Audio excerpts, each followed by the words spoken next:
Ay,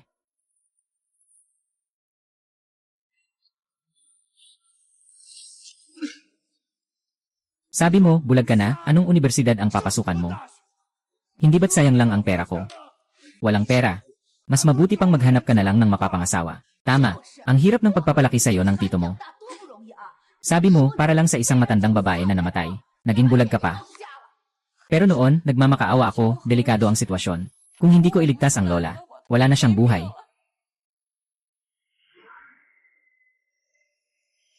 Miss!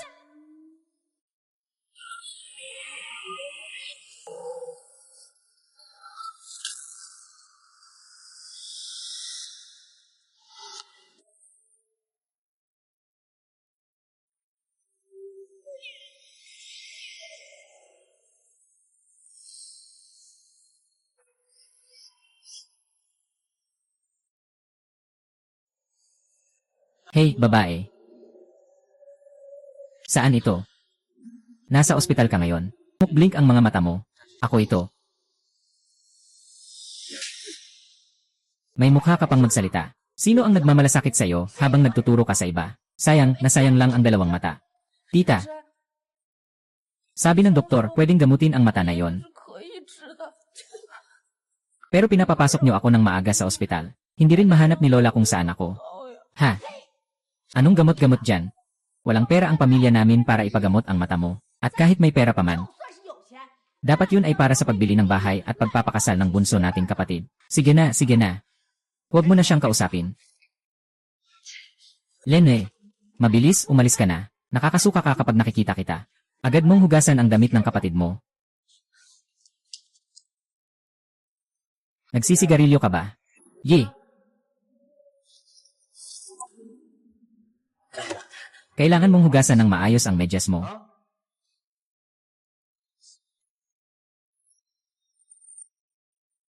Ay naku, paano hindi siya mahahanap? Ang batang babae ang nagligtas sa akin. Nabangga siya ng sasakyan at dinala sa ospital. Ay naku, Ginoo.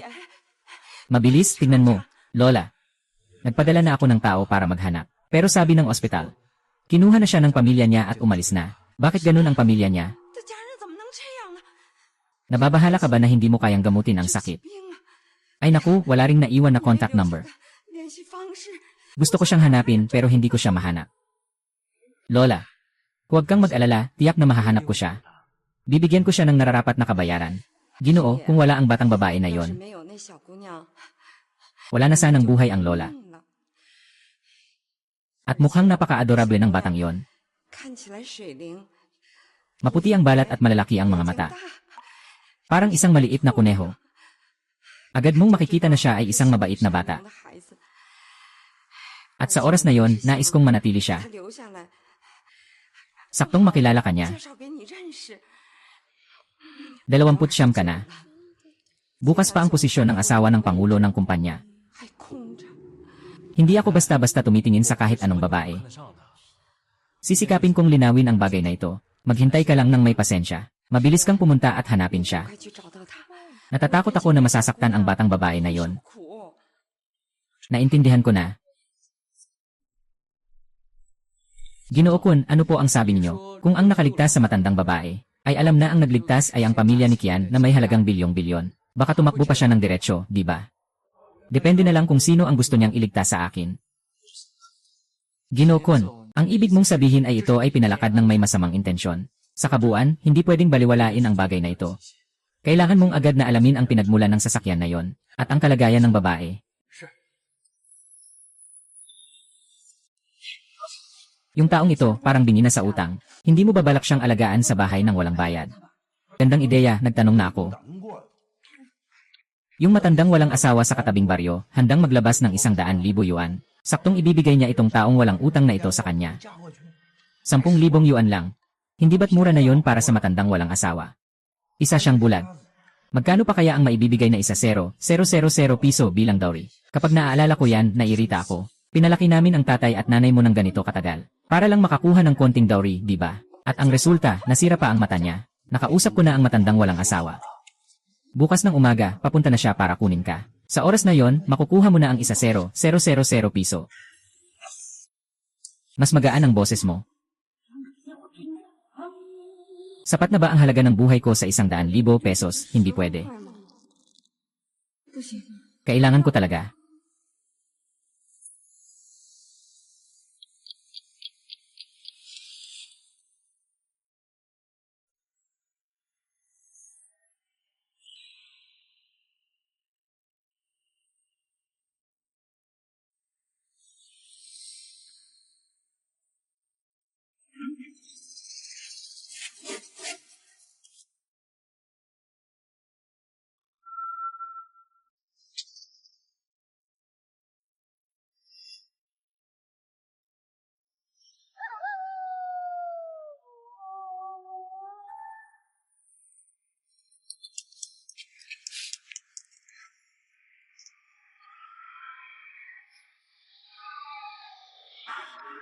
Sa wakas nakatakas na rin.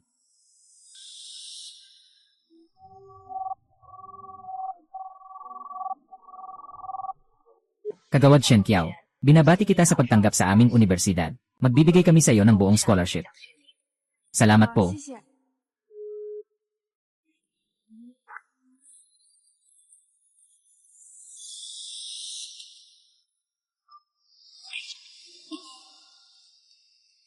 Ay,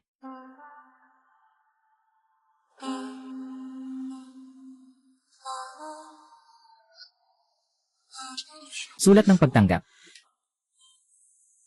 Shen Qiao, talagang lumakas ang iyong mga pakpak, ha? Bakit ka nag-aral ng kolehiyo nang hindi kami alam, Gen? Ngayon, bulag ka na. Tingin ko, ano pa ang magagawa mo?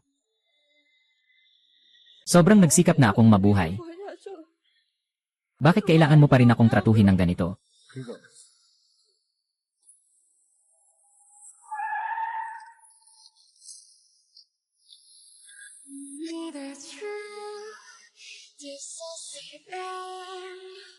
Off.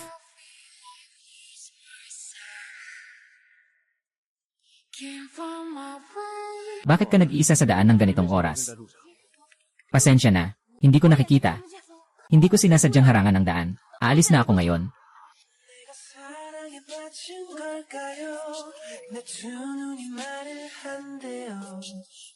Shen Qiao. Nandito ako para hanapin ka. Tama ang sinabi ng lola. Maputi ang balat, malalaki ang mata. Parang maliit na kuneho. Baka ikaw ay ipinadala ng mga tito at tita. Ngayon ay lipunan ng batas. Hindi na kayo pwedeng mangagaw. Anong agaw? Hindi ko kilala ang tiyuhin mong si Wang Chenchen. Sino ka? Ilang araw na ang nakalipas, niligtas mo ang isang lola sa daan. Ako ang apo niya. Ngayon, nandito ako para magpasalamat sa iyo para sa kanya. Totoo ba? Kumusta na ang lola ngayon? Ayos lang ang lola. Nabigla lang siya. Pero ikaw, mukhang hindi pa magaling ang mata mo. Bakit ka umalis ng ospital? Ako. Dahil wala kaming pera sa bahay para ipagamot ang mata ko. Kaya lumabas ka na ng ganitong oras. Saan ka pupunta? Wala akong pupuntahan. Dadaling kita sa ospital para magpagamot. Isipin mo na lang na bayad ito sa pagligtas sa lola mo. Hindi na kailangan. Hindi na kailangan. Sabi ng doktor ko, kailangan ng maraming pera para sa paggamot ng mata ko. Basta't okay lang ang lola.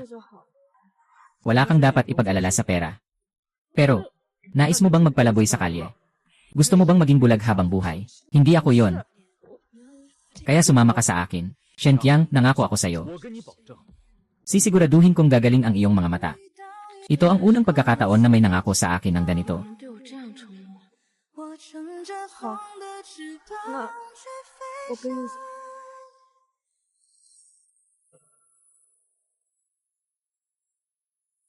Tito, ano ang dapat kong tawag sa'yo? Ano ang tawag mo sa akin? Mukha ba akong matanda? Pasensya na, hindi ko yon ibig sabihin. Sa totoo lang, sa tingin ko ay maaasahan ka. Kaya, sige na, tawagin mo akong kahit anong gusto mo, ang apelyido ko ay Qin. CJ. Qin.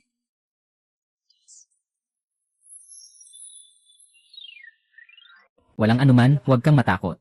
Sinuri na siya ni Ginoong Qin. Dahil sa aksidente sa sasakyan, nagkaroon ng pinsala sa kanyang retina. Kaya siya ay pansamantalang nabulag. Ngunit hindi na maibabalik. Mataas pa rin ang tsansa ng tagumpay ng operasyon. Sige, ayusin agad ang operasyon. At itong batang babae, hindi namin alam kung ano ang nangyari sa kanya. Natuklasan namin siya ay may malubhang kakulangan sa nutrisyon. Kakulangan sa nutrisyon.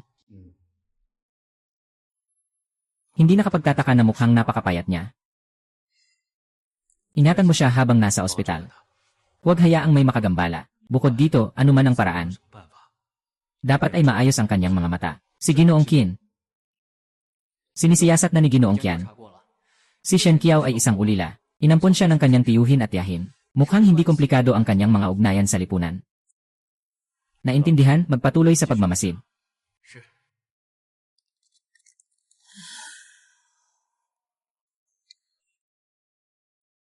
Tapos na ang pagsusuri ngayon. Magpahinga ka dito ng maayos. Salamat at nurse. Siguradong gagaling din ang mata mo, bata.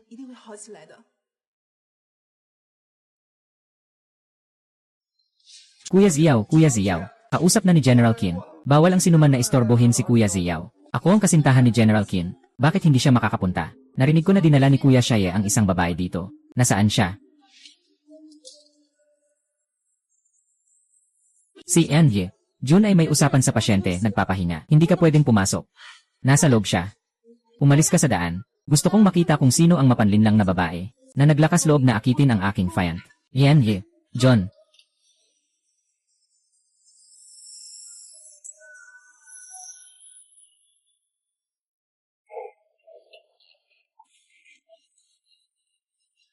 Kailangan bang ihatid ka ni Kim pauwi?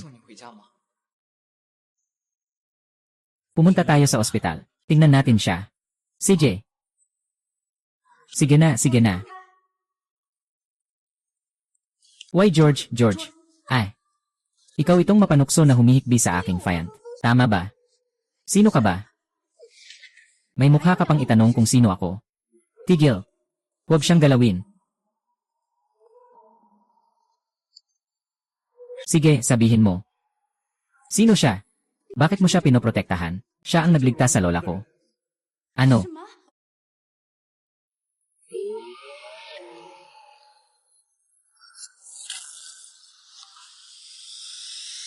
Anong nangyari sa'yo? Wala. Wala lang. Kita ba niya ang tao ni Lola Zhao? Nasugatan ang kanyang mata. Panandaliang na blind. Pero pinapahanap ko na sa sekretarya. Malapit na naming malaman ang resulta. Ginoong Qin. May balita na. Nahanap na ba ang trooper ni Zhao? Nahanap na ba ang trooper na nagdulot ng aksidente? Ay. Nasira ang sisi sa lugar ng insidente. Walang dumaan noon. Ang tanging saksi ay si Angie. Shen na lang. Naiintindihan ko.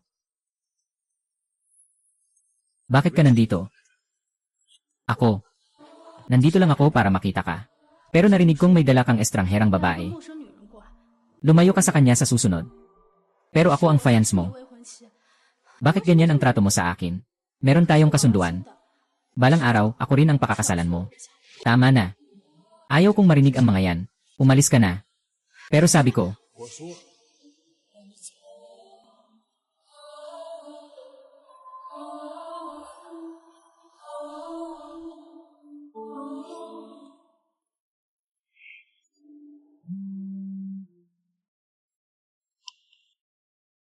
nagawa na ba ni Ate Zhu ang lahat? Walang nangyari. Yung matandang babae, wala namang nangyari sa kanya. Isang batang babae na may kulay dilaw na buhok ang nagligtas sa kanya. Ano ang gagawin natin? Hintayin niya ako. Hindi ko siya palalagpasin. Ginoong Qin, umalis na kami. Pasensya na, Tito. Nakapagbigay ba ako ng abala sa'yo? Mukhang nagkamali ng intindi ang fiance mo. Huwag mo nang isipin ang nangyari kanina. Ang pinakamahalaga sa iyo ngayon ay alagaan ang iyong mga mata. Tulungan mo akong hanapin ang salarin. Sige, gagaling ako agad. Pero, Tito, tingin ko, kailangan mong ipaliwanag ng mabuti sa fiance mo. Nasasaktan ng mga babae dahil sa mga hindi pagkakaintindihan. Ayos lang, huwag kang mag-alala sa mga bagay ko. Pasensya na, kasalanan ko.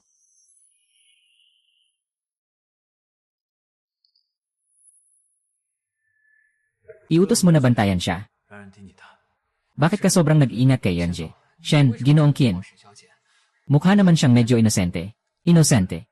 Sino ang makakasigurado kung ang kanyang inosente ay hindi peke? Hindi pa rin nalilinaw ang tungkol sa lola. Tara na, puntahan natin ang misis. Anong sabi? Sinasabi mong si Zuhui ay nanggugulo kay Kiao Kiao. Bakit siya? Sinasabi niyang siya ang kanyang kasintahan. Sinasabi niyang si Shen Kiao Kiao ay nanliligaw sa akin. Pwe, anong klaseng kasintahan siya? Noong una, nakatali na ang lolo mo sa pamilya Zhou sa isang kasunduan sa kasal. Pero iyon ay isang kasal sa tunay na anak na babae ng pamilya Zhou. Siya ay isang ampon lang. Ang tunay na anak na babae ng pamilya Zhou ay nawala na ng maraming taon. Di pa rin natagpuan, kaya siya ay naging mapagmataas at mapanupil. Lola, magpatawad po kayo. Hindi pwedeng ikasal si Ginoo sa ganitong babae. Sa palagay ko, mas bagay si Kiao Kiao sa inyo. Si Kiao Ru. Sabi mo ba si Shen Kiao? Na, si Kiao Kiao ay may mabuting puso. Mukha siyang matalino at kaakit-akit. Gusto ko siya. 29 ka na. Wala ka pang kasiguraduhan. Bakit hindi mo na lang siya pakasalan? Maaari na rin itong paraan ng pagtanaw ng utang na loob sa kanya. Lola, hindi mo maaring gamitin ang aking kasal para sa utang na loob sa kanya. Parang sobra naman iyon. Ayaw kong pakialaman kung hindi mo babalikan si Kiao Kiao. Ayaw ko na rin tumuloy sa ospital na ito. Ayaw ko na rin gamutin ang sakit, Lola. Sang-ayon na tayo dyan. Sa loob ng 3 araw, ikaw at si Kiao Kiao, magkuha ng mga papeles. Kung hindi, huwag mong asahang makikita pa ako.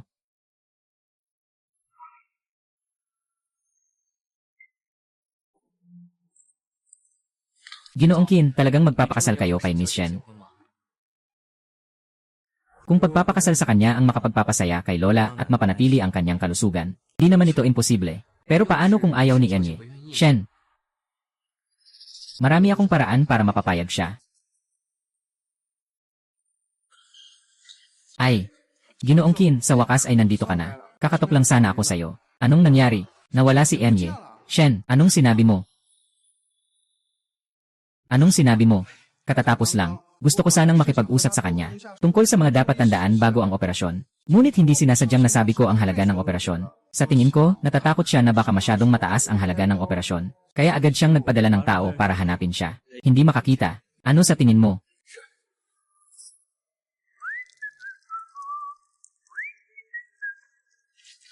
Pasensya na. Bakit hindi ka tumitingin habang naglalakad? Pasensya na ako. Hindi ko nakikita. Pasensya na. Talaga bang hindi ka makakita? Napakadelikado nito. Saan ka pupunta? Sabihin mo sa akin. Kasamahan kita. Pakilabas mo ako. Tara na. Huwag kang magpakabait dito. Bitawan niyo ako. Anong ginagawa niyo? Bitawan niyo ako, bitawan niyo ako. Mahal, narinig mo ba? Sino ka ba? Lumabas ka. Huwag kang matakot, nandito na ako. Tito, may nasaktan ka ba somewhere? Kuya, bakit ka nandito? Susunduin kita sa ospital. Ay, Miss Shen, saan ka pumunta? Nag-alala kaming lahat. Pasensya na, doktor. Lumabas ka muna. Bakit ka pumunta mag-isa? Alam mo ba kung gaano kadelikado ito? Kung hindi ako dumating kanina, hindi ko maisip ang magiging resulta. Pasensya na. Tito, hindi ko sinasadyang mag-alala kayo. Ayaw ko na sanang maging pabigat sa inyo. Sabi ng doktor, kailangan ng malaking pera para gumaling ang mata ko. Sobra na ang kabutihan mo sa akin. Ayaw ko ng patuloy na mangutang sa'yo. Basta't pangakuan mo ako ng isang bagay. Ayos lang. Hindi mo ako utang na loob.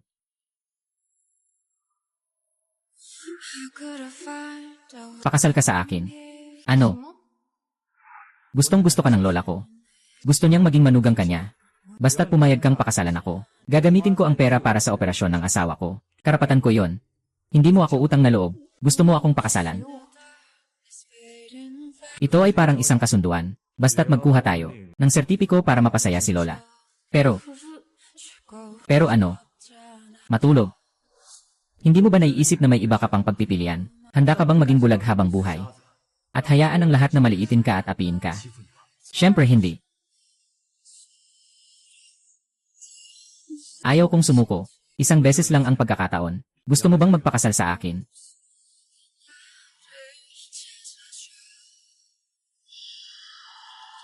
Hao. 好。 Please don't go. Magpakasal ka sa akin. Sige, sakto lang, may oras ako mamayang hapon. Pumunta na tayo para kumuha ng lisensya. Tika, 123, tingin sa kamera.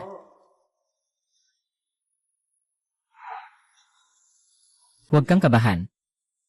Umiti ka, mas maganda ka kapag umiti ka. Come, dalawang tao. Tingnan dito. Ay, ang ganda.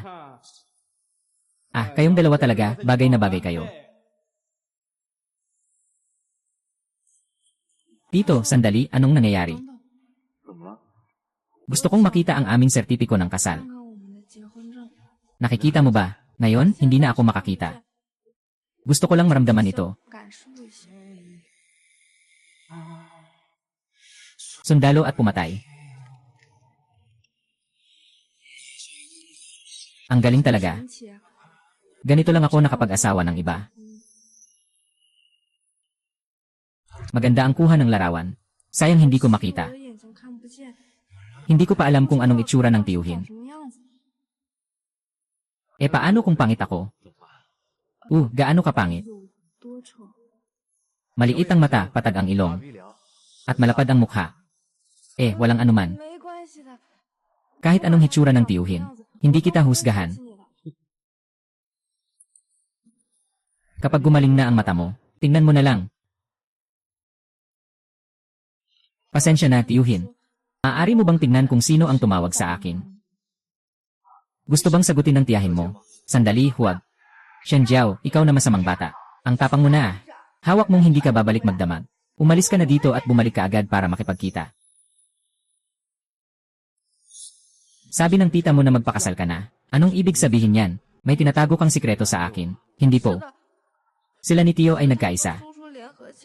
Para itago nila na ikakasal ako sa matandang lalaki. Kaya tumakbo ako palabas.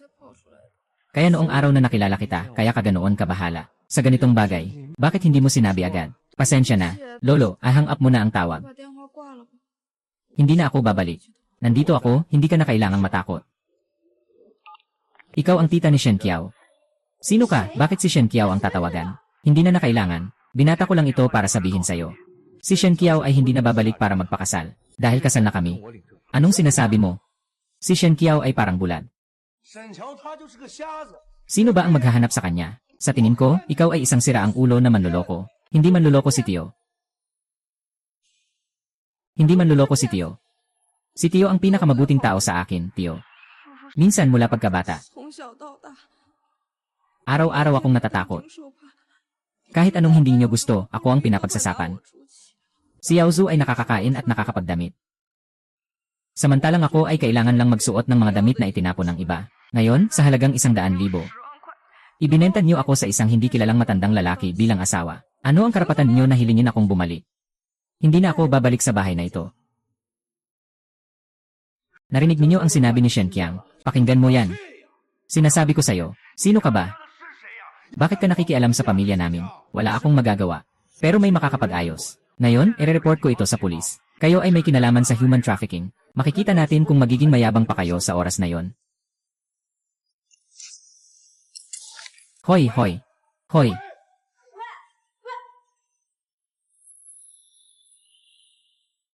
Ano bang ibig sabihin nyo? Gusto nyo bang lokohin ako? Umalis na ako kasama ng iba. Nagsasalita pa kayo tungkol sa akin. Sikat na babae, ha? Hoy, lawang. Humupa ka muna. Huwag kang magalit. Huwag gumalaw. Huwag mainis. Sabi nung tumawag kanina na magre-report sila sa pulis para arestuhin tayo. Hindi naman siguro totoo, ha, putang ina. Tingnan natin kung magpapakasipol siya na magre-report. Huwag kayong gagalaw. Nakatanggap kami ng reklamo. Nasangkot kayo sa human trafficking. Kailangan naming pumunta dyan.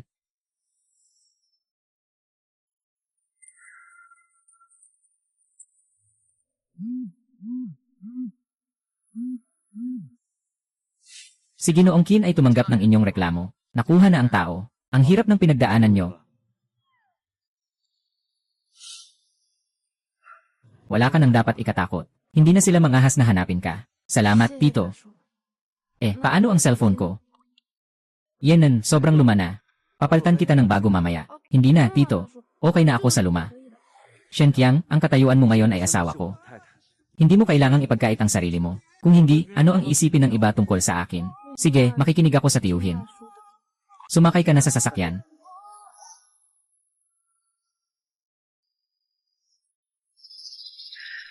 King. Anong nangyari? Nanay, iyon ay.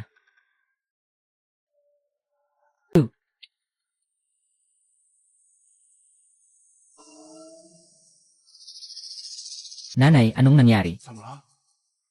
Parang nakita ko na ang kapatid mong babae. Siguro nagkamali ka lang ng tingin. Matagal nang nawala ang kapatid mong babae. Bakit bigla na lang siyang lumitaw? Nanay. Anak. Hindi ako nagkakamali. Yan. Talagang nakita kita. Kapatid mong babae. Okay. Bakit lumabas si Zuhui?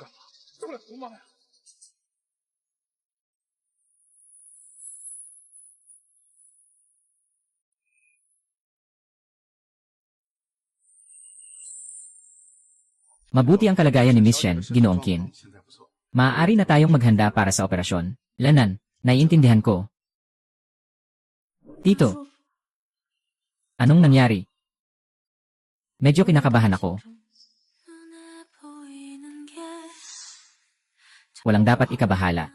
Maghihintay ako sa labas para sa'yo. Tito. Gusto kong ikaw ang unang makakita pagkatapos ng operasyon ko. CJ. Pipirmahan ko ang kasunduan mo.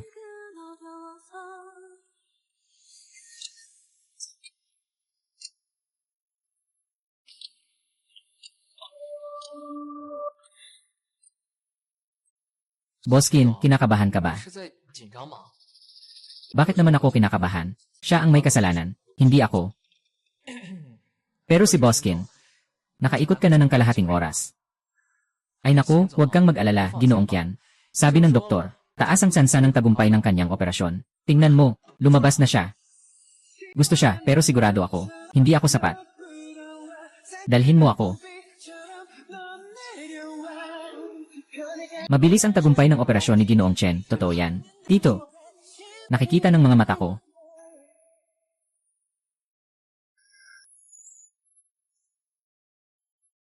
Babae, nakabalik ka na. Tutulungan kitang pumasok.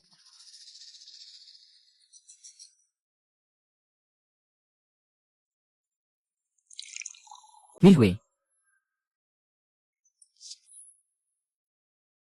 Ano ba talaga ang nasa isip mo? Kuya, anong sinasabi mo? Huwag kang magpanggap sa harap ko. Alam kong palagi mong ginagamit ang katayuan mo bilang anak ng pamilyang Zhou para gumawa ng kalokohan sa labas. Huwag mo sana akong mahuli na may hawak na ebidensya. Kung hindi, hindi kita palalampasin. At huwag mo na akong tawagin kuya. Isa lang ang tunay kong pangalan. Hindi siya ikaw. CJ. Tita, nakikita na ng mata ko. Ay, hindi pa pwedeng alisin ni Miss Shen ang gauze. Ay, gaano pa katagal tayo maghihintay? Depende ito sa iyong pag-recover. Pero gusto ko nang makita si Tito ngayon. Bait. Makinig ka sa doktor. Kapag natanggal mo na ang benda, ang unang tao na makikita mo ay ako. Sige, magiging mabait ako. Tito, saan tayo pupunta ngayon? Ihahatid kita pauwi.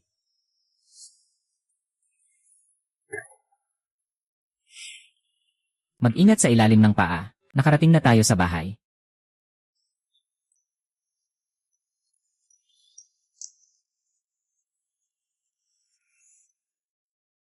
Ako. Tito, malaki ba ang bahay nyo? Parang walang nakaharang kahit na naglakad ako ng matagal. Hindi naman kalakihan, ordinaryong apartment lang. Ay naku, siguro siya ang misis, no? Ang ganda, parang isang maliit na jasmine flower. Tito, may iba pang tao sa bahay mo. Masyado akong abala sa trabaho. Ito ang tagapaglinis na inarkila ko para sa'yo, si Ate Wang. Oh, CJ. Magandang araw, ako si Shen Qiao. Hello. Tama nga. Hindi ko pa naipakilala sa'yo ang tungkol sa aking pamilya. Sumunod ka sa akin.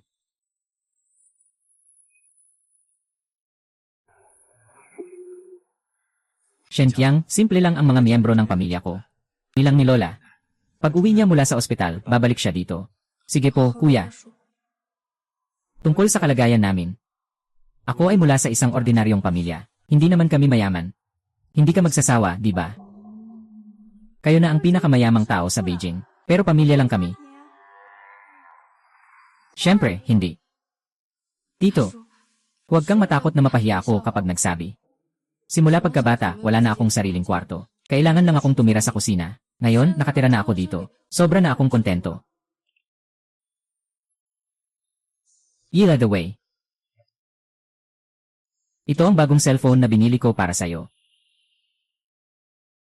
Na-install na ang size card mo. Kailangan mo lang pindutin ng 2 beses dito para tawagan mo ako. Pero abala ako sa araw-araw. Subukan mong huwag masyadong tumawag. Salamat, Tito. Susubukan kong huwag ka maabala. Ate Wang, may sasabihin ako sa'yo.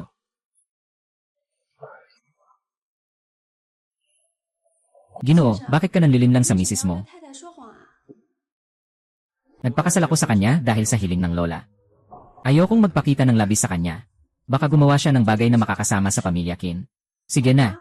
Sa tingin ko, simple lang si misis. Hindi katulad ng masamang babae. Siyempre, hindi siya nagpi-play ng papel.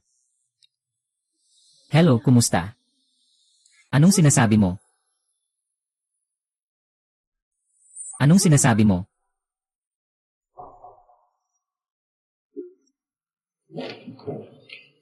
Anong nangyari? Doktor, mapapalabas na ako sa eskwela. Huwag kang mag-alala. Umupo ka at itaas ang usapan. Tawag iyon mula sa kaklase ko. Panandalian akong nawala ng paningin.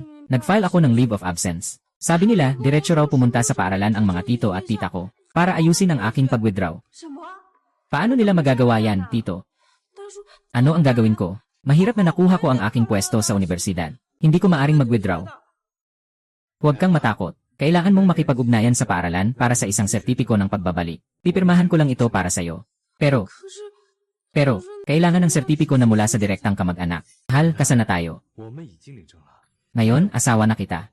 Siyempre, maaari na akong pumirma para sa'yo. Oh, naiintindihan ko na. Kaya makikipag-ugnayan na ako sa paaralan. Ha?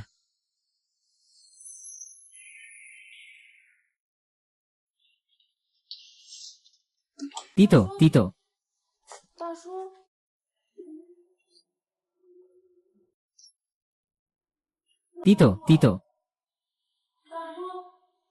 Dumating na ang registration form ng paaralan.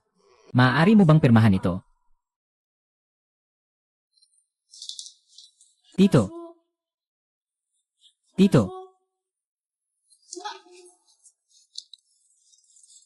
Bakit ka biglang pumasok?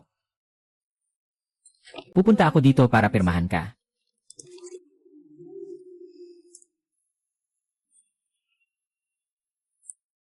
Ang sama ng pagkasubok mo.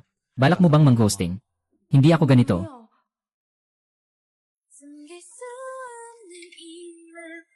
Huwag kang gumalaw-galaw. Tignan ko kung babae ba siya. Masakit ba? Bakit hindi ka nagsasalita? Hindi ba't pinapirma kita? Kung hindi ka magsasalita, aalis na ako. Ay, huwag kang umalis.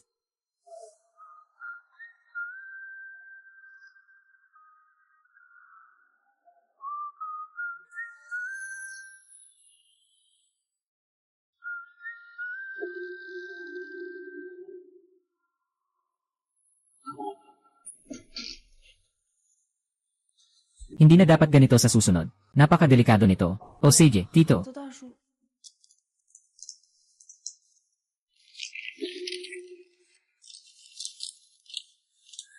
Ang universidad na pinapasukan niya ay hindi ba itinayo ng pondo ng pamilya Qin? Tito, gusto kong makipag-usap sa'yo tungkol sa isang bagay. Anong nangyari? Gusto kong bumalik sa paaralan upang mag-aral. Hindi ba't hindi mo nakikita kapag pumapasok sa paaralan? Maaari akong umupo at makinig sa klase. Record ko ang sinasabi ng guro, at kapag gumaling na ang mata ko, saka ako magtatala. Ganyan ka ba talaga nais pumasok sa paaralan? Nahihirapan akong makapasok sa kolehiyo. Nais kong pahalagahan ang pagkakataong ito. At ayokong maging walang silbi sa tabi ng tiyuhin. Shenqiang, pakakasalan kita. Ginagawa ko lang ito para aliwin ang lola. Wala talagang tunay na ugnayan ng mag-asawa sa pagitan natin. Tatay. Sige na. Magpahinga ka na ng maaga. Bukas, ipapadala ko ang tao para ihatid ka sa paaralan.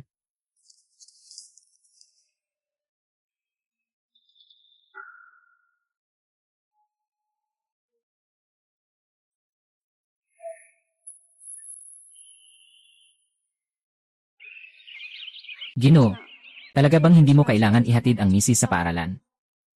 Okay na ang ihatid siya ng driver. Ako ay isang miyembro ng board ng paaralan. Hindi ito masyadong maginhawa. At saka pa. Ayoko ring masyadong malaman ng iba ang tungkol sa relasyon namin.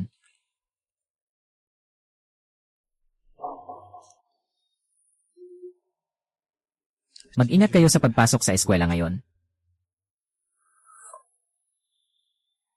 Sige po, kuya. Bakit ang awkward mo? Dahil ba sa nangyari kagabi, galit ka na? Sige, aalis na ako para magtrabaho.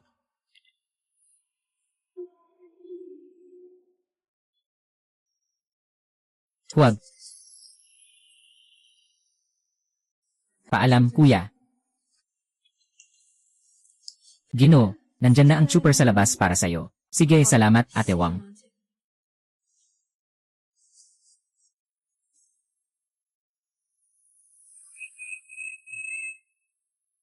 Ginoo, sasamahan kita papasok. Hindi na kailangan. Kaya ko na mag-isa. Talaga, hindi na kailangan. Darating ang best friend ko para kunin ako. Ngunit, umalis na ako. Paalam.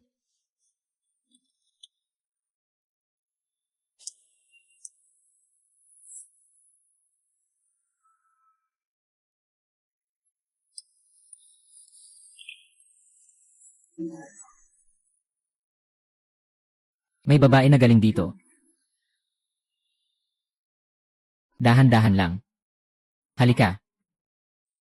Umupo ka muna. Mamaya, sabay tayong mag-report. Ay naku, Kiyaw-Kiyaw, bakit hindi mo ako sinabihan agad? Seryoso pala ang sitwasyon mo. Dapat ay maaga kang pumunta para samahan siya. Xiaoyu. Ayos na ako ngayon. Naghanap ng doktor ang tiyuhin para sa akin. Para tulungan akong magpa-opera. Babalik na ako agad. Tiyuhin. Hindi naman siguro siya yung apo ng lola na sinagip mo dati. Ang dami niyang natulong sa'yo. Little Rain. May isang bagay akong hindi sinabi sa'yo. Nagpakasal kami ng biglaan at kumuha ng lisensya. Ngayon siya na ang asawa ko. Ano, ikakasal ka na? Ikaw. Baka naloko ka. Hindi, mabait na tao ang asawa ko. Bagamat medyo seryoso siya. Pero ramdam ko na mabuti siyang tao. Gwapo ba siya? Maganda ba ang hitsura niya? Tawag mo na siyang lolo. Hindi naman siguro siya matanda. Siguro hindi. Medyo mas matanda siya sa akin. Pero hindi naman siya matanda. Naku, baka naman pangit siya.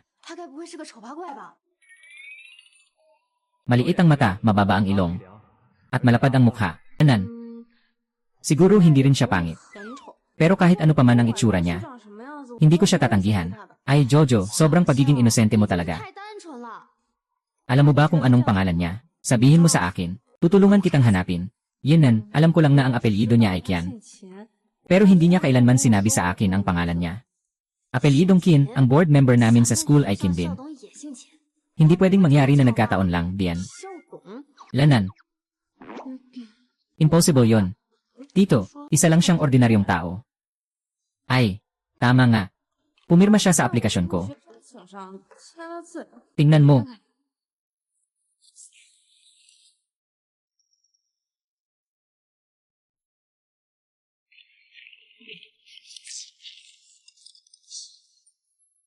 Anong magandang bagay? Pakita mo nga sa akin. Sino ka? Ibabalik mo ang mga bagay. Sister-in-law, hindi mo pa siya nakikita. Siya ang prinsesa ng Zhu family. Sabi nila may kapangyarihan na sila sa pamilya. Pero hindi pa rin niya pwedeng agawin ang mga gamit ko. Miss Zhou, pakibalik ang application form sa akin. Sige, kunin mo na mismo kung gusto mong kunin. Ay. Bakit hindi maabot? Itong batang bulag na ito ang sobrang nakakatawa. Siya ba ay estudyante sa school namin? Bakit hindi ko pa siya nakikita kailanman? Tapos na ba ang gulo nyo? Si Jojo ay naghinto sa pag-aaral dahil sa problema sa mata. Anong klase ng lakas meron kayo para siraan siya? Ikaw na ang magsalita.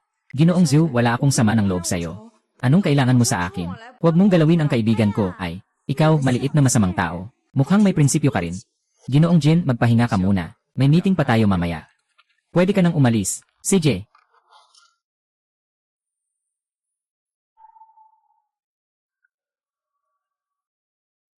Hindi ko alam kung kumusta siya sa paaralan. Galit pa ba siya sa akin?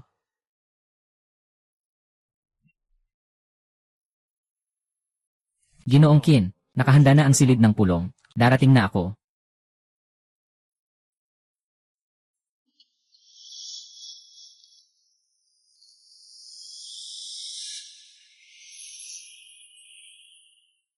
Maraming tao sina Kiao-Kiao. Ano ang gagawin? Walang anuman. Gusto ko ring tahimik na makipag-ugnayan sa tiyuhin. Lanan. Anong pinag-usapan niyong dalawa? Ate Zhu, ang maliit na bulag na ito ay nagtatawagan ng lihim. Pumunta ka at kunin mo ang cellphone niya sa akin.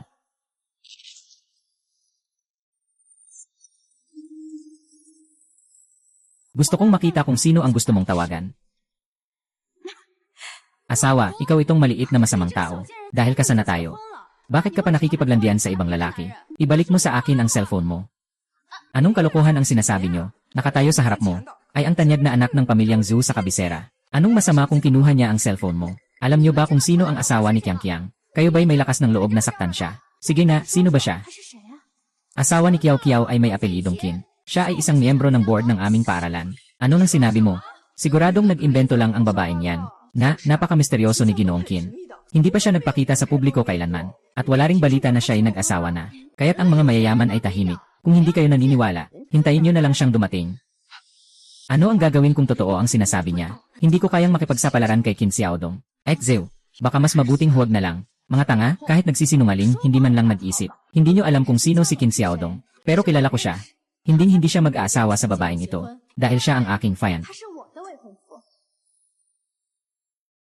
Nalaman ko na nagsisinungaling itong maliit na bulag. At naninira pa gamit ang pangalan ng nakababatang si Zhu. Parang ayaw na niyang mabuhay. Halika na. Hindi mo ba sinabi na ang asawa mo ay nasa Qingxiangfu? Tumawag ka na sa kanya ngayon. Puntahan niya dito. Isang magandang palabas ako para sa kanya. Para mapanood niya. Tao na. Hawakan mo siya. Anong ginagawa mo? Bitawan mo ako, bitawan mo ako. Gusto kong ipakita sa asawa mo. Isa kang walang hiya na maliit na pukpok. Tingnan natin kung tatanggapin ka pa niya. Bitawan mo ako, hey. Bakit hindi sinasagot ng asawa mo ang telepono?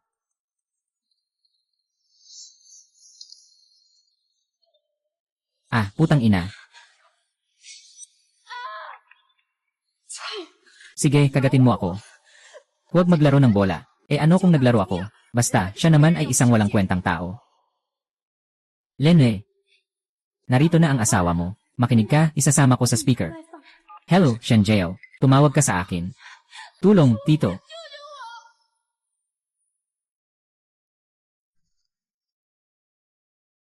Noong Qin, ipapadala ko sa iyo ang buod ng pulong mamaya. Sige, umalis ka na.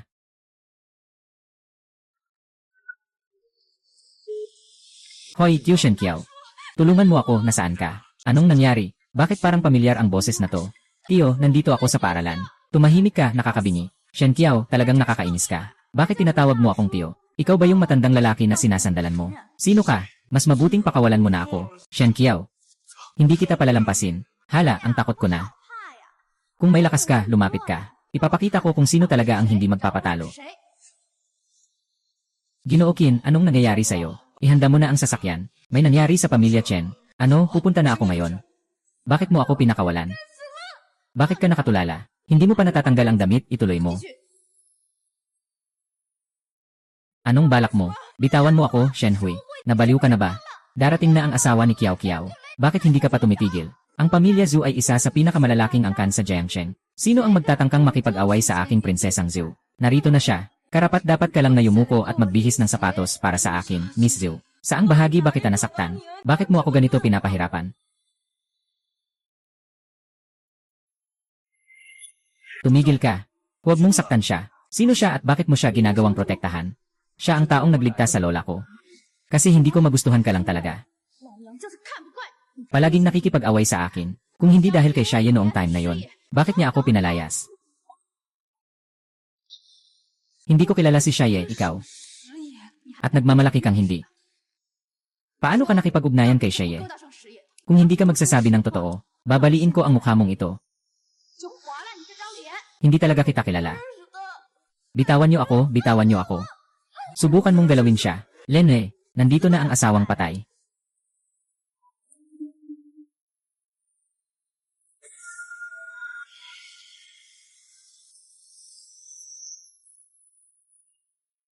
Bakit ikaw? Huwag kang matakot, Xiao Qiao. Ako ito. Zujay, okay ka lang ba? Subukan mong galawin si Zhu Qianjin. Wala ka nang gustong ipaglaban. Tito, nandito ka na sa wakas. Natulog si Yukiang.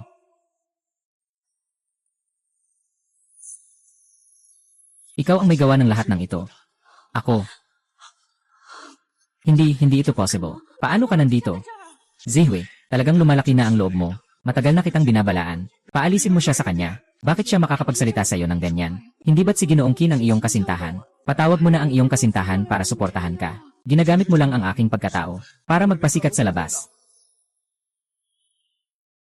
Ang iyong pagkatao, hindi ba't ikaw yon? Hindi. Impossible. Guro, ipaliwanag mo sa akin. Anong relasyon nitong babae sa'yo? Tumigil ka na, ikaw. Kayo rin. Magbabayad ang pamilya Zhou sa ginawa mo ngayon. Tumakbo na kayo.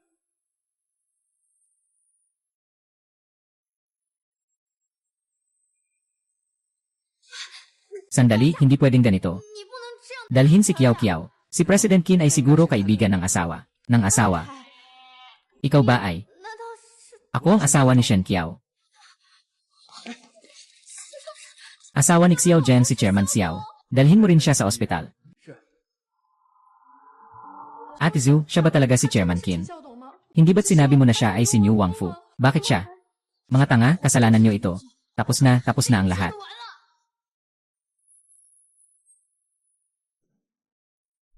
Ginoong Qin, naayos na ang inyong asawa. Siyang labis na natakot at mahina ang katawan. Kaya siya ay nawalan ng malay. Walang masyadong problema. Naiintindihan ko. Ipagbigay alam, mula ngayon. Kanselado na ng Qin ang lahat ng pakikipagtulungan sa pamilyang Zhou. Lahat ng pamumuhunan. Ngunit Ginoong Qin, ang ganitong hakbang ay magdudulot ng direktang pagkabangkarote sa pamilyang Zhou. Ito ang dapat nilang bayaran. Si Ginoong Qin, aasikasuhin ko na ito. Sino ang nag-utos sa akin na gawin ito sa iyo? Huwag mo akong hawakan. Uy, Qiao. Wala nang masama, nasa ospital ka na ngayon. Ligtado ka na. Si Xiaoyu ako. Huwag kang matakot, nailigtas tayo ng asawa mo. Talagang siya ang tumulong sa atin. Yenen, nasaan na siya ngayon? Mukhang nasa labas siya at tumatawag. Pero Qiao, talagang kampante ka sa asawa mo, ha? Anong ibig mong sabihin? Hindi mo ba alam kung gaano siya nakakatakot ngayon? Nakakatakot. Ikaw ba ang nagsasabing nakakatakot si Tio? Small Rain, sinabi ko na sa'yo noon. Maaaring medyo pangit si Tio. Pero Small Rain, hindi natin pwedeng husgahan ang tao batay sa itsura. Hindi pwedeng sabihin na nakakatakot siya dahil pangit siya. Sa tingin ko, hindi ganun kasimple ang kanyang pagkatao tulad ng iniisip mo. Lanan. Kaibigan ng pamilya Shen, pwede ba akong makausap ng kaunti kasama ang aking asawa? CJ. Aking tiyuhin. Si Xiaoyu. Saan mo gustong dalhin si Xiaoyu? Huwag mag-alala, kasama mo na ang iyong kaibigan ng matagal. Pinapadala ko ang sekretarya para dalhin siya kumain ng kaunti.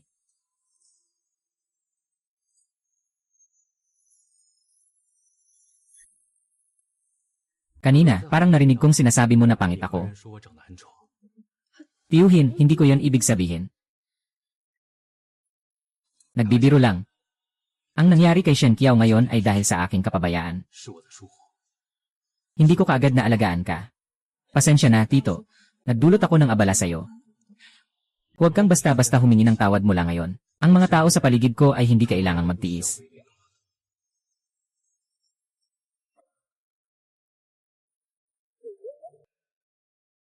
Just go to. Pumunta. Masok at humingi ng tawad. Pasensya na, kuya-in-law. Ako ang hindi nakapag-ingat sa ate ko. Nakapagpasama pa kayo at ng misis ninyo.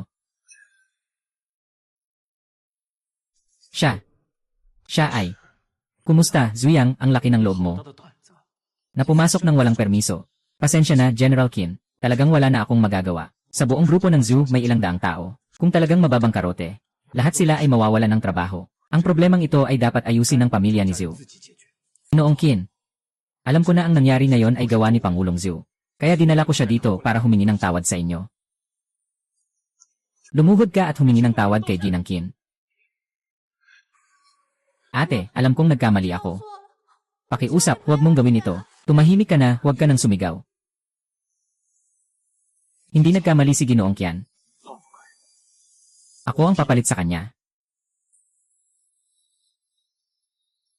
Bruno.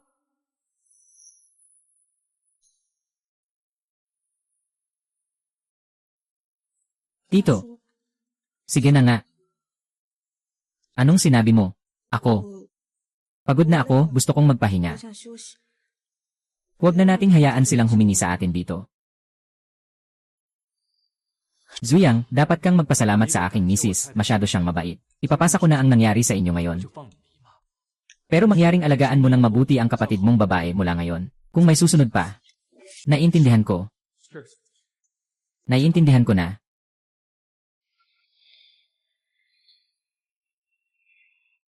Matapang na Jin.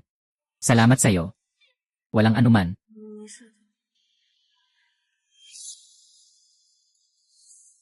Jin Delan. Yung mole sa leg mo ba ay matagal nang nandyan mula pagkabata? Tama na ang pagtitig, lumayas ka na. Lumayas ka na. Umalis ka.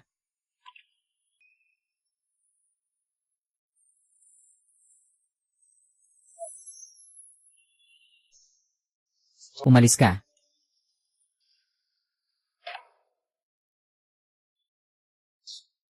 Kuya, nakinig na ako sa'yo at humingi na ako ng tawad sa kanila. Pwede mo bang ibalik ang na-freeze mong bank card? Zuhui, talagang walang hiya ka. Mula ngayon, hindi ka nakarapat dapat tawaging Zhu. Umalis ka sa pamilyang Zhu. Anong ibig mong sabihin? Ko ay inampon ng mama. Hindi ikaw ang may karapatang magdesisyon dito. Halos pinahamak mo na ang pamilyang Zhu. Akala mo ba'y patuloy pang poprotektahan ka ng mama? Hindi ka na prinsesa ng pamilyang Zhu. Ruyaw, ano ka ba? Sasabihin ko sa'yo, kahit na walang pamilyang Zhu, siguradong mabubuhay ako ng maayos.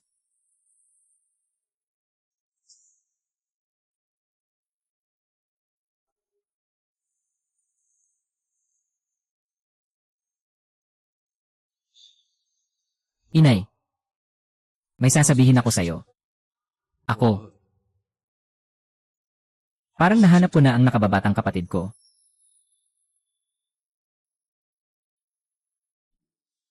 Bakit ka mahina ang loob? Dahil ba sa lalaking yon? Siyempre hindi, ako. Dahil siya ang kuya ng babaeng yon. Simula pagkabata, palagi kong inaasam. Maaari din akong magkaroon ng sarili kong kuya, kahit na nagkamali ang kanyang kapatid na babae. Pero handa pa rin siyang humarap at tanggapin ang responsibilidad.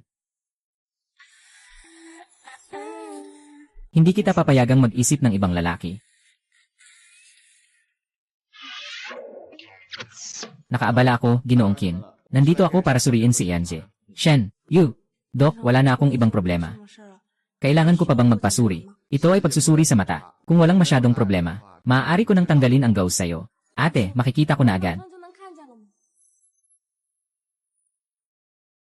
Pagkatapos mong matanggal ang gauze, makikita mo na. Salamat po sa doktor.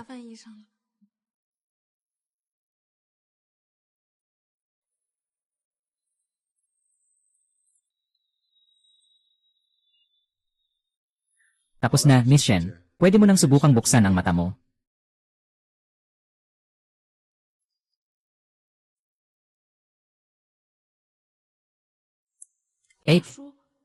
Anong nangyari, nakikita mo na ba? Nakikita ko na. Ngunit hindi masyadong malinaw. Normal lang yan. Ang mga mata mo ay unti-unting bumabalik. Kailangan ito ng kaunting oras. Unti-unti magiging normal na ito. Salamat, doktor. Anong pinagsasabi mo? Hindi naman pangit ang itsura ng tiyuhin. Kakatimpla ko lang. Matangos ang ilong ng tiyuhin. Hindi rin maliit ang mga mata. Bakit mo ako niloloko? Akala ko sinasabi mo na niloko kita. Hindi ba't may iba pang niloko sa akin ang tiyuhin? Hindi ito niloko. Gusto ko lang sanang magpatawa. Sino nang mag-aakalang maniniwala ka? Tiyuhin, ikaw. Kung talagang niloko kita, Shenjiao. Anong gagawin mo? Ako. Ayaw na ayaw ko nang may niloloko sa akin. Matanda man o bata, mula pa noon niloloko na nila ako. Sabi nila ako ay isang batang walang nagmamahal. Pero nalaman ko na namatay pala ang tatay ko sa aksidente. Inagaw ng tito at tita ko ang kompensasyon. At pinalayas nila ang nanay ko. Ang kapalaran ko sa buhay. Lahat nagsimula sa kanilang mga kasinungalingan. Hindi mo kailanman sinabi sa akin ito. Ayokong mamili ng awa ng iba. Tito, huwag mo ring gagawin yan. Ako'y matatag. Naniniwala ako na kaya kong baguhin ang aking buhay mag-isa.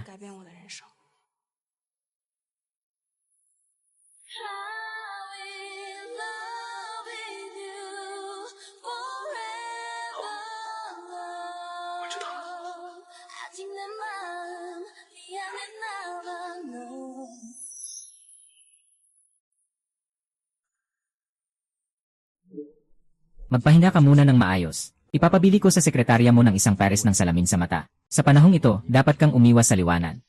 Sandali lang, sandali lang. Anong nangyari? Gusto kong makita ka. Hindi ba't hindi mo ako makita ng maayos? Pero gusto ko pa ring makita ka. Pwede ba? Mahalaga ang oras ko. Isang minuto lang para sa'yo ah. Sige, ayos lang. Huwag kang gagalaw. Malapit na akong manood.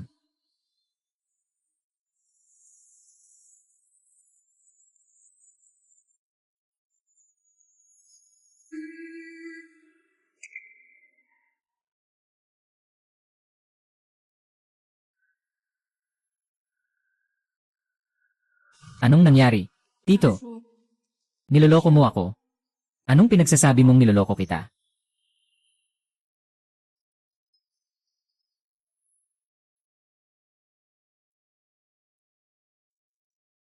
Hoy, Ginoo ng Lola.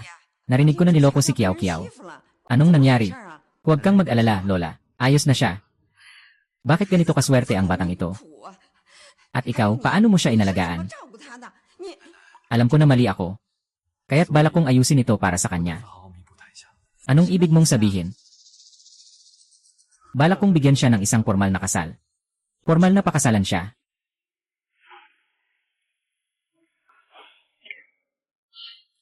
Ay naku. Ano ba talaga ang sinabi mo sa telepono kanina? Nahanap mo talaga ang kapatid mong babae. Nanay, nakita ko sa isang babae. Ang birthmark na sinabi mo. Sobrang kapareho ng sa larawan ng kapatid. Nasaan siya? Siya. Siya ang asawa ng mayaman. May pagkakataon pa ba tayong makausap siya? Huwag kang mag-alala, nanay. Magtitiwala ako. Pumasok kayong lahat. Yung kwarto sa loob, akin lahat yan. Lahat ng bagay, ilipat niyo sa akin. Zuhui, anong ginagawa mo? Nabaliw ka na ba? Kayo ang nagpilit na palayasin ako sa Zhu family. Ngayon, kumuha lang ako ng mga bagay na para sa akin. Gagawin mo ba yan? Ako. Sige na. Pumunta na ang boss. Ha? Dalhin mo na ang mga gamit mo at umalis ka na.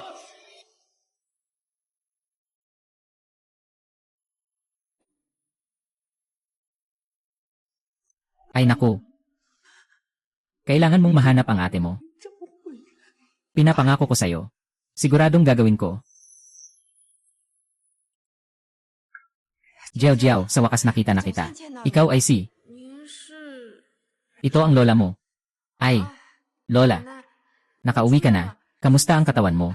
Lola, matagal na akong bumuti. Pero ikaw, napakaraming dinanas.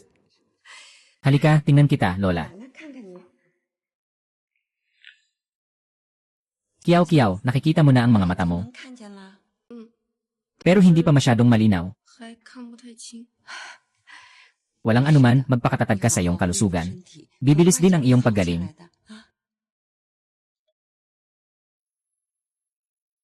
Tatawagan ko lang. Mag-usap kayo muna. Anong nangyari, Kiao? Wala naman. Parang abala si Tito nitong mga nakaraang araw. At napaka-misteryoso. Siguro ay may inihahanda siyang malaking bagay sa buhay. Anong bagay? Sikreto.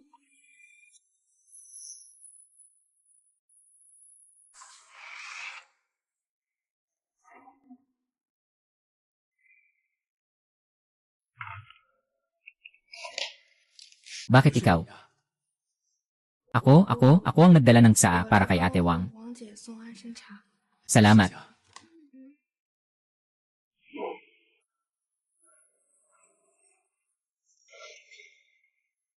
May problema ba? Ano? Sabi mo, hindi ka kailanman hinawakan ng tiyuhin mo. Yun, ano naman? Ay nako, tignan mo ang bobo mo.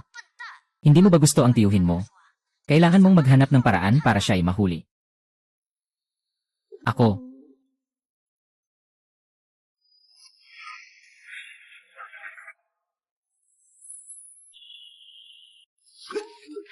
Matutulog. Anong ginagawa mo? Tito, maaari ba akong matulog sa kwarto mo ngayong gabi? Hindi pwede. Mayroon pa akong mga bagay na dapat gawin. Hindi ito maginhawa, pero wala. Pero ikaw, umalis ka na at magpahinga ng maayos. Parang ayaw ba akong kausapin ni Tio?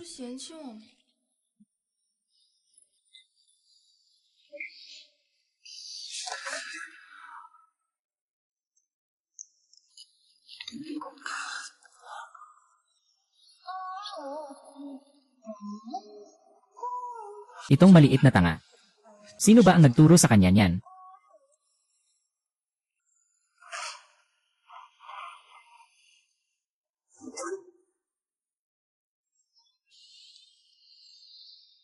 Sana magustuhan niya itong singsing. Dalhin mo na ang mga in-order ko. Magpapakasal ang asawa ko. Kailangan namin agad-agad. Kasal na talaga. Yung asawa namin ay magpapakasal sa taong mahal niya. Tito, yung asawa namin ay magpapakasal sa taong mahal niya. Kasal na. Siguro nagte-text lang siya. Babalik din siya sandali. Walang problema. Anong nangyari kay Lola? Parang nawala ang Mr. at Mrs. Ano, baka naman si Jojo ay umalis lang. Tumawag ka na sa kanya. Baka naglakad-lakad lang ang ginang. Babalik din siya agad. CJ. Hello, ang teleponong iyong tinawagan. Hello, ang teleponong iyong tinawagan ay walang sumasagot sa ngayon. Huwag kang mag-alala. Pupunta ako sa guro. Mag-ingat ka. Ang asawa ng aming pamilya ay mag-aasawa ng kanyang iniibig. Mag-aasawa na ang tiyuhin. Sino ang pakakasalan niya?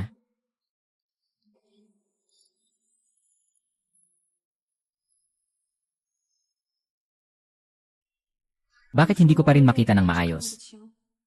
Ayaw ba sa akin ng tiyuhin dahil hindi ko makita? Shen Qiao. Tiyuhin. Shen Qiao, talaga bang ikaw? Alam mo ba kung gaano ako kasama dahil sa'yo? Talagang may lakas ng loob si Shen Jiao na mag-report at hulihin si Sanlian. Marami akong dinanas sa biyahe kong ito.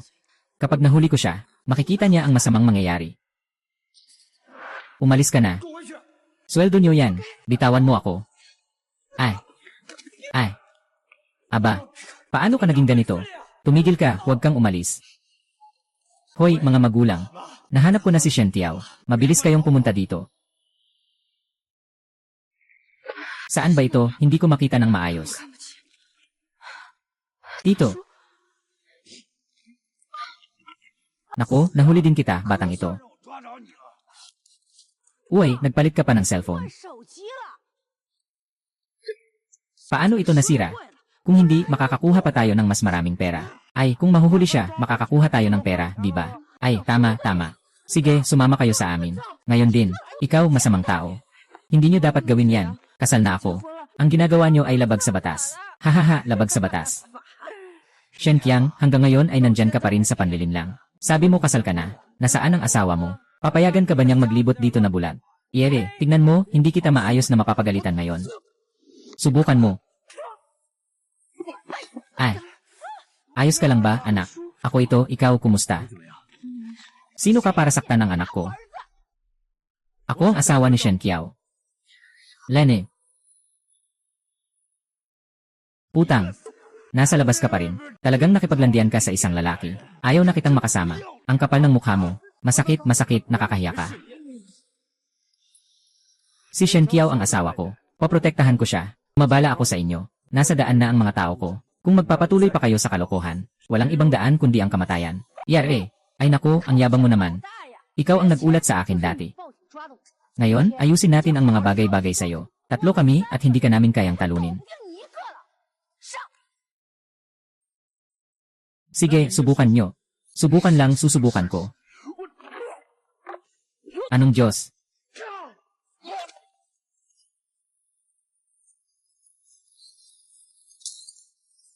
Tumigil ka, huwag mong galawin ang anak ko. Kung abante ka pa, sasaktan ko ang mukha niya. CJ, hindi ko gagalawin ang anak mo, pakawalan mo siya. Mama, parang may kakayahan tong tao na ito. Humingi tayo sa kanya ng kaunting pera. Na, bata. Hindi madaling palakihin siya. Kailangan mong bigyan kami ng pera. Sige, magkano ang kailangan nyo? Iyon nga. 888,000. Sige, ibibigay ko sa'yo. Tatay, hindi mo pwedeng gawin yan. Bastos na bata ka. Meron ka bang ganito kalaking pera? Nandito lang ang kotse ko sa labas. Kung hindi kayo naniniwala, pwedeng pumunta kayo at tingnan kung may pera talaga ako. Ito ay isang Rolls Royce. Mom, hindi worth 880,000 ang kotse na to. Gusto ko ng kotse. Ay. Palayain nyo na siya. Umalis na ang kotse. Baka nanuloko lang ang anak ko sa atin. Ay naku. Bakit ka pa nagsasalita? Agad-agad pakawalan mo siya. Hey. Ganoon kalaki ang halaga ng bagay na ito. Hey, Tito. Paano ka nagkaroon ng ganitong mahal na sasakyan? Ipapaliwanag ko sa iyo mamaya. Dumarating na sila. Sino sila? Ginoong Qin, mabuti ba kayo ng misis mo? Walang anuman. Itong mga taong ito ay nanghihingi ng pera sa pamamagitan ng pagbabanta. Dalhin silang lahat.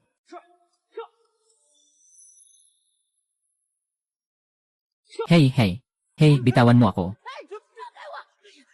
Shen Qiao, ikaw na masamang tao. Karapat dapat lang na wala kang mga magulang. Ikaw ang nagpasama sa iyong mga magulang. Isa kang malas na bituin.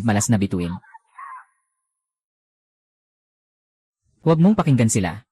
Ngayon, hindi ka na nag-iisa. Kasama mo ako at si Lola. Lahat kami ay pamilya mo. Tito, hindi ka ba magpapakasal na? Alam mo na pala. Tito, gagaling din ang mata ko. Maaari bang huwag kang magpakasal sa iba? Anong sinabi mo? Umuwi ka dahil dito. Umalis ka sa bahay. Hindi ako umalis sa bahay. Gusto kong magpakasal. Pero hindi sa iba. Kundi sa'yo. Ako. Dapat sana ay bigyan kita ng sorpresa. Sino ang nakakaalam na na-misinterpret ka ng maliit na tanga mo? Kaya, tatay, gusto mo akong pakasalan hindi dahil sa Lola. Sa pagkakataong ito seryoso ako, Qiao. Gusto mo bang magpakasal sa akin? Bakit? Mas masaya ka kaysa sa akin. Gusto kong mamatay ka.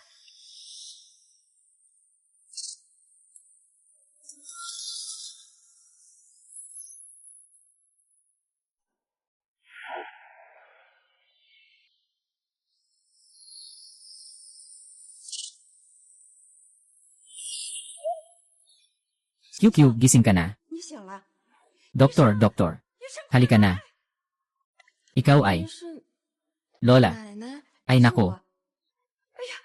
Nakikita mo na. Engan, talagang swerte si Ginoong Shen. Ganap nang bumalik ang kanyang paningin. Narinig ko na gumising na si Ginang. Ikaw ba ang sekretarya ni Tio? Kilalang kilala ko ang boses mo. Ako nga. Tito ba? Si Shen siya. Tito, anong nangyari sa kanya? Lola, sabihin mo na sa akin. Nasa tabi lang siya. Hoy, Qiao, sandali lang. Sinasabi ko, nandyan siya sa tabi para kunin ang gamot mo.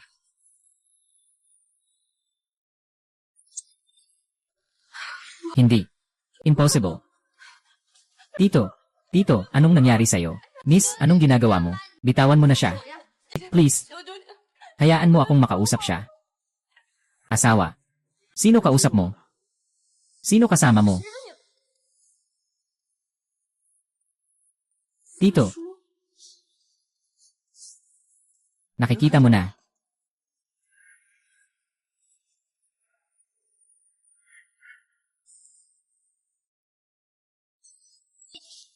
Kaya, sabi ng tito, niloko mo ako. Tungkol sa iyong pagkatao, lahat ay gawa-gawa mo. Kiyaw. Pasensya na. Noong una, ako ang nagkamali sa'yo. Akala ko may masamang balak ka sa paglapit sa lola. Pero pinakaayaw ko ang niloloko ako ng iba. Nangangako ako. Simula ngayon, hindi na ako magsasabi sa'yo ng kahit isang kasinungalingan. Kaya ba ang kabutihan mo sa akin ay isang panlilin lang din? Siyempre, hindi yon. Hindi ko rin inasahan na talagang ma-inlove ako sa'yo.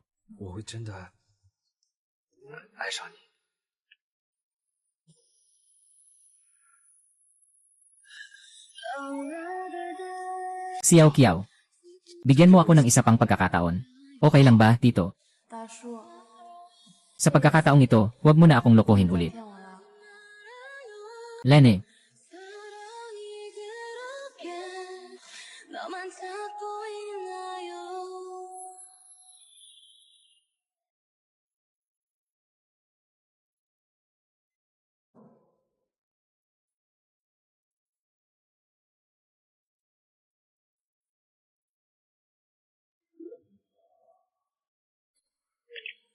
Walang problema.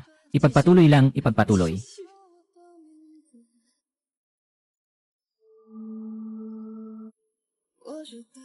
Si Zhu ay nagdulot ng aksidente ng 2 beses ng sunod-sunod. Sa huli, nahuli at nadakip siya. Ang aming reporter ang nag-ulat sa inyo. Talagang masama ang anak na babae ni Zhu. Noong una, binangga niya ako sa sasakyan pero hindi nahuli. Pagkatapos, sinubukan pa niyang banggain si Kiao Kiao. Huwag kang mag-alala, hindi na siya magkakaroon pa ng pagkakataon na gumawa ng ganyan. Jojo, mula ngayon, ito na ang iyong tahanan. Kami ang iyong pamilya. Mula ngayon, hindi na magkakaroon ng magpapahirap sa'yo. Salamat, Lola. Mula ngayon, hindi na ako manloloko pa, di ba? Alam kong maganda ako. Pero sinasabi ko na pet lang ako. Alam kong nakatira ako sa malaking mansion. Pero sinasabi nila na nakatira lang ako sa ordinaryong apartment. Asawa. Hindi na ako gagawin yun muli.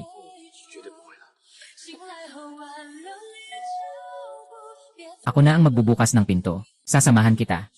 Kuya, hindi na ako lalabas ng bahay ng mag-isa. Gusto ko lang makasama ka ng mas matagal. Tara na.